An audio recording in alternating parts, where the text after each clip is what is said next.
Student, जैसा कि पिछले वीडियो में आपको क्वांटम संख्या के बारे में बताया गया था। अब हम क्वांटम संख्या, उसमें आपको बताया गया था क्वांटम संख्याएं होती क्या हैं, ये कितने प्रकार की होती हैं। अब इसके हम एग्जाम्पल के द्वारा कि ये कैसे ज्ञात किया जाता है क्वांटम संख्या, इसको बताते हैं। अभी जैसे मान लीजिए कह दिया गया कि n बराबर 4 के लिए चारों क्वांटम संख्याओं के मान ज्ञात कीजिए। n क्या है? n मुख्य क्वांटम संख्या है। n का मान आपको 4 दे दिया गया है और इसी के आधार पर बाकी जो है, कहने का मतलब मुख्य क्वांटम संख्या दे दी गई है 4, तो इसके आधार पर दिगंशी और जो है चुंबकीय और चक्रण क्वांटम संख्या के मान को हमको ज्ञात करना है। तो जनरली क्वेश्चन दे दिया गया है, मान लीजिए कि n बराबर 4 के लिए चारों क्वांटम संख्याओं के मान ज्ञात कीजिए। तो इसके लिए क्या होगा, देखिए n बराबर दे दिया गया है आपका 4, तो n बराबर 4 हो गया।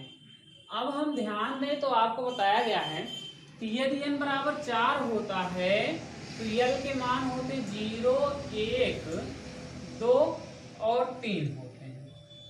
यदि n का मान 4 दे दिया जाता है तो l के संभावित मान क्या होते हैं? 0, 1, 2 और क्या होते हैं? 3 होते हैं। अब n के आधार पर हमको मिल गया किसका मान? l का मान। अब इसी के आधार पर हम ज्ञात करेंगे m का मान। m अर्थात चुंबकीय क्वांटम संख्या है और चुंबकीय क्वांटम संख्या ऑर्बिटलों को प्रदर्शित करती है। तो यदि l का मान 0 होगा तो आपको बताया गया है कि m का मान भी कितना हो जाता है? 0 हो जाता है। और यदि l का मान 1 है तो जो m का मान होता है वो बन जाता -1, 0 और क्या हो जाता है? +1 हो जाता है। इसी तरह से यदि l का मान कितना है?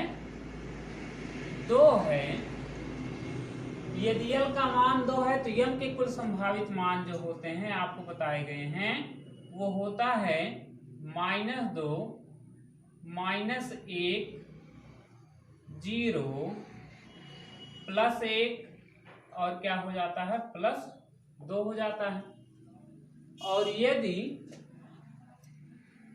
आपको l का मान 3 हो तो आपको बताया गया है कि इसके आधार पर जो इसके कुल संभावित मान बनते हैं m के, वो होता है -3, -2, -1, 0, +1, +2 और क्या हो जाता है?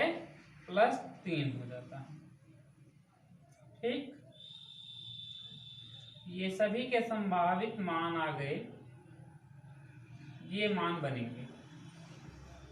n बराबर 4 के लिए l के कुल मान क्या बनेंगे? 0, 1, 2 और क्या? 3।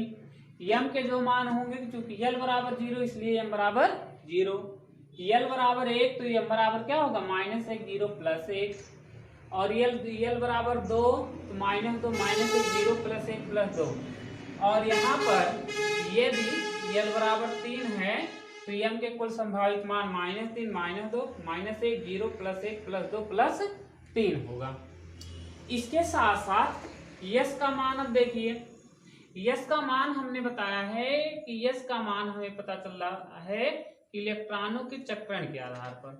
यदि इलेक्ट्रॉन क्लॉकवाइज मूव करता है, कहने का मतलब एक ऑर्बिटल में विपरीत जो है चक्रण के 2 इलेक्ट्रॉन होते हैं, एक होता है क्लॉकवाइज, एक होता है एंटी क्लॉकवाइज। ये है क्लॉकवाइज, ये है एंटी क्लॉकवाइज। क्लॉकवाइज और ये है एंटी क्लॉकवाइज। तो यदि क्लॉकवाइज होता है तो इसके मान हो जाते हैं, आपको बताया गया है +7, और यदि एंटी क्लॉकवाइज होते हैं तो इसका माइनस हो जाता है -7 हो जाता है। ये चीज आपको बताई गई है। लेकिन अब यहाँ पर n बराबर 4 दे दिया गया है, पर ये चीज नहीं कंफर्म है कि इलेक्ट्रॉन के चक्रण की दिशा क्या है। तो यदि इलेक्ट्रॉन के चक्रण की दिशा कंफर्म ना हो तो ऐसी स्थितियों के लिए जो यश के मान होते हैं वो सभी के लिखे जाते हैं ±12 हाफ। कितना लिखा जाएगा? Plus minus half. वैसे ही यहाँ -1 है, इलेक्ट्रॉन का चक्रण पता नहीं है तो क्या होगा? Plus minus half. इसके लिए भी plus minus half, plus minus half. सभी के जो मान लिखे जाएंगे वो plus minus half, plus minus half, plus minus half. सभी के जो संभावित मान लिखे जाएंगे वो प्लस माइनस के लिखे जाएंगे हाफ। यहाँ भी plus minus half, plus minus half, plus minus half, plus minus half, plus minus half, plus minus half, और क्या होगा? Plus minus. क्योंकि अभी यहाँ पर चक्रण कंफर्म होता कि ये इलेक्ट्रॉन क्लॉकवाइज या एंटी क्लॉकवाइज मूव हो रहा है, तो वहां पर कंफर्म लिखा जाता कि इसका मान प्लस हाफ बनेगा या फिर इसका मान माइनस हाफ बनेगा। लेकिन यहाँ पर चक्रण कंफर्म नहीं है, इसलिए जब भी इलेक्ट्रॉन किस दिशा से किस मतलब वाइज मूव कर रहा है ये जब पता ना हो तो उसके लिए जो यस के मान होते हैं वो प्लस माइनस क्या लिख दिए जाते हैं? हाफ लिख दिए जाते हैं। तो ये पहला एग्जाम्पल हो गया। अब हम दूसरा एग्जाम्पल देखते हैं। जैसे कह दिया गया आपको नाइट्रोजन के लिए या ऑक्सीजन के 5वें इलेक्ट्रॉन की चारों क्वांटम संख्याएं याद कीजिए।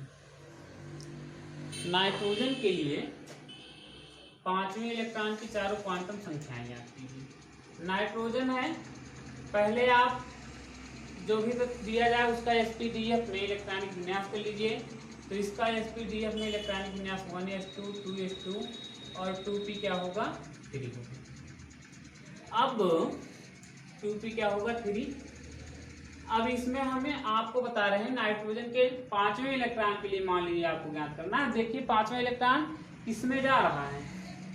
यहाँ 2 इलेक्ट्रॉन 2 इलेक्ट्रॉन 3, मतलब 2 2 4 3 7।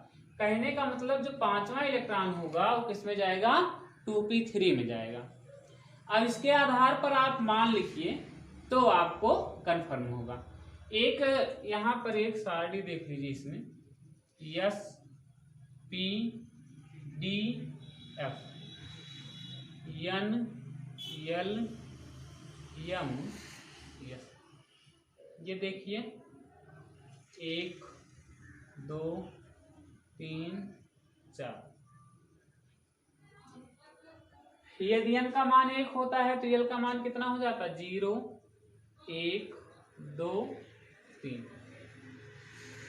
m का मान लिख देंगे, l का मान 0 तो m का मान 0, l का मान 1 तो m का मान -1 0 और क्या होगा? +1। l का मान 2 तो m का मान -2 -1 0 +1 और क्या होगा? +2 होगा। इसी तरह से l का मान -3 है तो m के मान क्या बनेंगे? -3 -2 -1 0 +1 +2 और क्या होगा? +3 होगा। इलेक्ट्रॉन जैसे भी चक्रण करेगा उसी के अनुसार आप लिख दीजिएगा। यहाँ भी जनरली तौर पर प्लस माइनस क्या लिख दीजिए? हाफ, प्लस माइनस हाफ और प्लस माइनस क्या हो गया? हाफ। ये चीज है। अब इस सारणी के द्वारा आपको क्वांटम संख्या ज्ञात करने में सहायता होगी। ये चीज देखिए, ठीक, ये हो गया। अब देखिए, ध्यान दीजिए, तो ये इसको हम थोड़ा सा बड़ा लिख देते हैं। इसको नाइट्रोजन है तो यहाँ पर इसका इलेक्ट्रॉनिक विन्यास 1s2 2s2 और क्या होगा? 2p3 होगा। इसका इलेक्ट्रॉनिक विन्यास 1s2 2s2 2p3। कहने का मतलब 5वां नाइट्रोजन के आपको किस इलेक्ट्रॉन के लिए ज्ञात करना? 5वें इलेक्ट्रॉन के लिए। 5वें इलेक्ट्रॉन के लिए चारों क्वांटम संख्याएं ज्ञात करनी। तो 5वां इलेक्ट्रॉन 2 2 4 3 7, इसका मतलब ये है 5वां इलेक्ट्रॉन इसमें है। ध्यान दीजिए, यहाँ जिस भी में रहेगा जो आगे लिखा गया होता है ये है, ये मुख्य क्वांटम संख्या को दर्शाता है। अर्थात इसमें ये है आगे जो लिखी गई होती है वही आपको क्या होता है? n। ये संख्या मुख्य क्वांटम संख्या को दर्शाती है, कोषों को। तो यहाँ पर ये कितना हो गया? कितना लिखा गया 2, तो n का मान कितना हो गया 2। l बराबर एक चीज हमने बताया है कि l यदि n का मान 2 हो तो l बराबर 0 और कितना होता है 1। पर ये स्थिति तब लिखते हैं हम 0 और 1 जब आपका इलेक्ट्रॉन कन्फर्म ना हो। लेकिन जब इलेक्ट्रॉन कन्फर्म हो तो यहाँ पर देखा जाता है कि वो इलेक्ट्रॉन किस उपकोष में है। तो इलेक्ट्रॉन किस उपकोष में है, पी उपकोष में है। कहने का मतलब ये हुआ, देखिए इसके मान जो बनेंगे, कहने का मतलब ये है कि इसका जो मान बनेगा वो कितना बनेगा 1 बनेगा। n बराबर 2, l बराबर कितना बनेगा 1। 1 कैसे बनेगा, ध्यान दीजिए l के लिए p का मान है, हमेशा आप देख लीजिए l के लिए p का मान हमेशा कितना होता है, कितना लिखा गया है 1, तो हो जाएगा 1। यह हमने बताया है कि जब l का मान ज्ञात किया जाता है तो l के लिए होता है n-1 होता है। तो n का मान 2 दिया गया है तो n-1, 2 में से 1 घटा देंगे तो कितना आ जाएगा 1।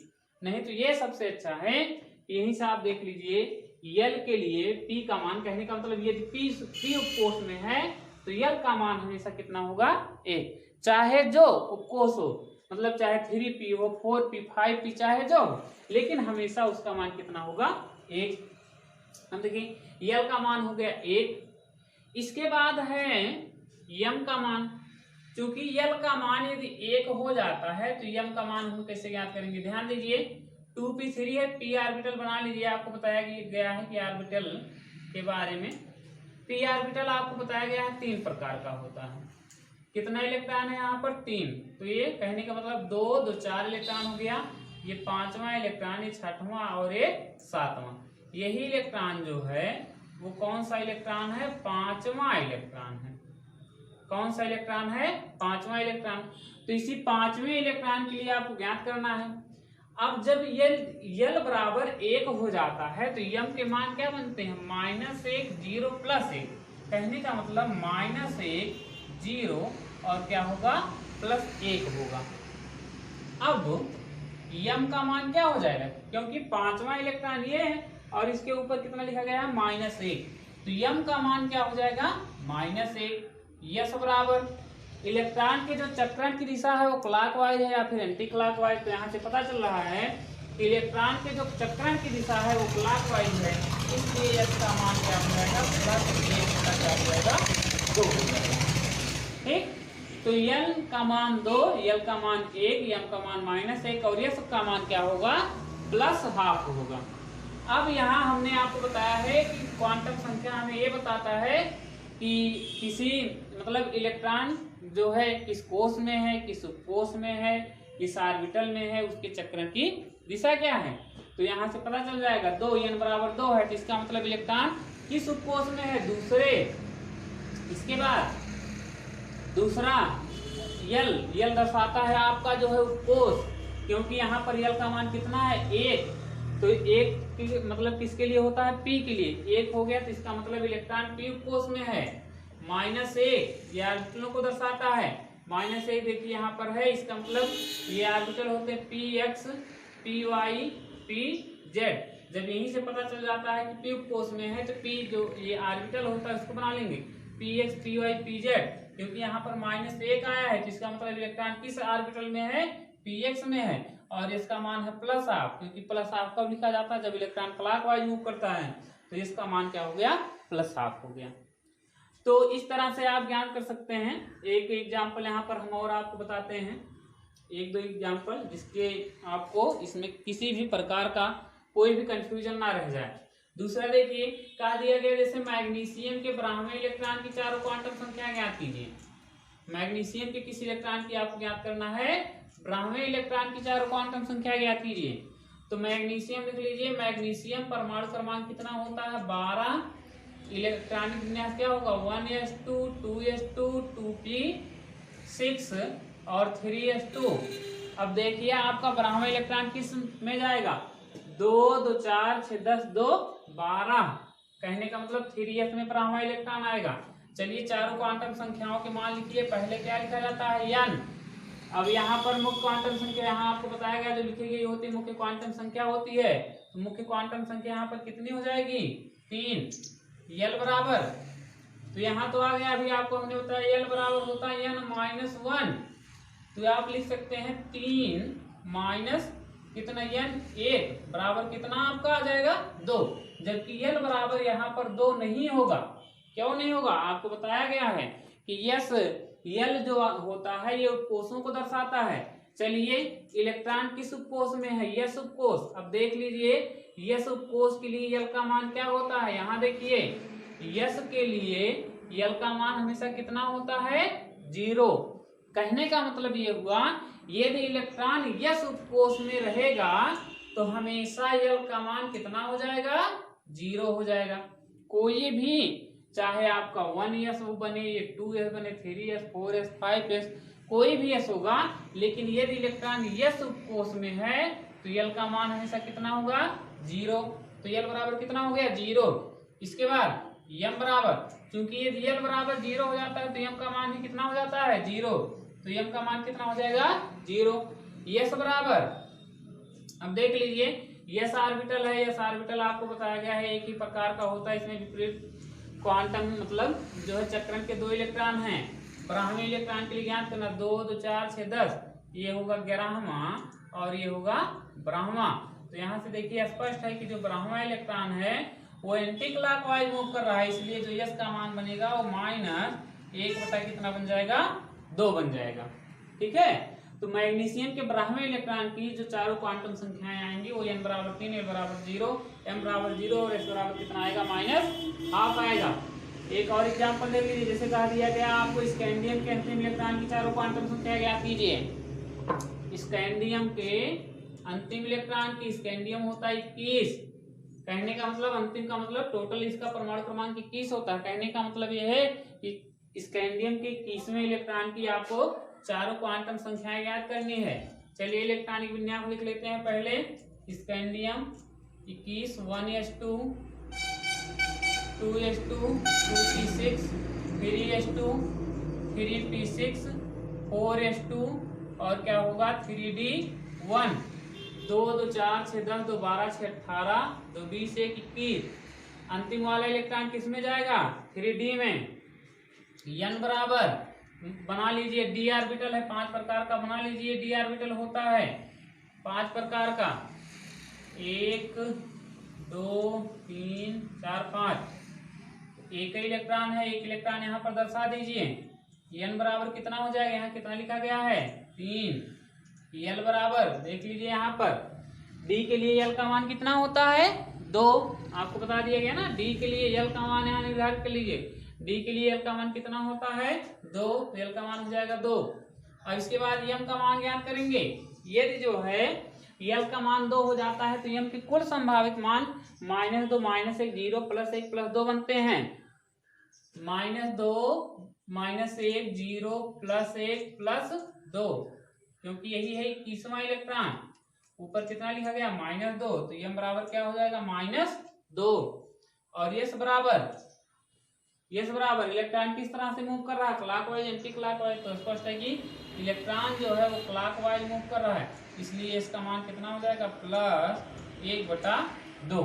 तो ये जो है ये आपका स्कैंडियम के अंतिम इलेक्ट्रॉन की चारों क्वांटम संख्याएं आ गई। n बराबर 3, l बराबर 2, m बराबर -2, s बराबर +12। तो इस तरह से आप क्वांटम संख्या ज्ञात कर सकते हैं। धन्यवाद।